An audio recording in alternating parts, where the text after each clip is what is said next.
बांग्लादेश में तनाव और हिंसा के बाद अब एक नई बहस छिड़ गई है। चुनाव नजदीक है, इसलिए कट्टरता एक नया मुद्दा बन गया है। क्या कट्टरता वाला जो दांव है वो चल पाएगा?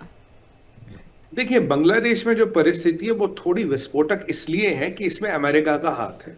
कल परसों ही शायद आपके चैनल पे हम बात कर रहे थे कि भाई अभी क्या कर अमेरिका ने एक अनुमान लगाया कि बांग्लादेश का चुनाव कौन जीत रहा है। इनका अनुमान कहता है जमाती जीत रहे हैं। जमातियों के साथ वो लड़का गैंग इंडिया एनसीपी का टाइप हो गया था, जो उनको दे रहे थे 2 करोड़ तक का एक सीट पे लड़ने के लिए, और 10% सीटें उन्हें दी। बोला 90% पे हमें समर्थन कर दो। लगभग लगभग 300 सीटें बांग्लादेश में।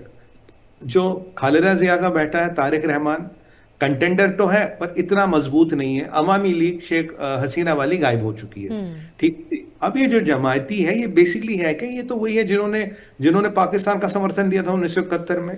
ये जमात इस्लामी कुछ नहीं पाकिस्तान के जहादी, पाकिस्तान का आउटशूट है। ये आईएसआई के चमचे हैं, ये आईएसआई के मतलब वहां एजेंट्स हैं।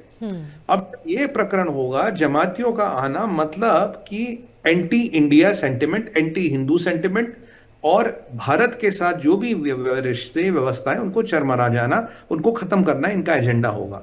पाकिस्तान को और आईएसआई का एजेंडा चलाना इनके एजेंडा पे। अब सवाल क्या है, दिखने में मुल्ले लगते हैं सारे, दाढ़ी वाले, वो बड़े भाई का कुर्ता, छोटे भाई का पैजामा, सर पे टोपी। तो इनका क्या कर दिया उन्होंने, इन्होंने इस लड़के ग्रुप को आगे कर दिया। अब ये लड़का ग्रुप क्या करता है, ये थोड़े यंग से लड़के हैं तो थोड़ा इंग्लिश भी बोल लेते, थोड़ा हिंदी उर्दू भी हल्की फुल्की बोल लेते। तो अब इनको क्या करते, कहते हैं इनको टीवी चैनल्स पे बिठाओ।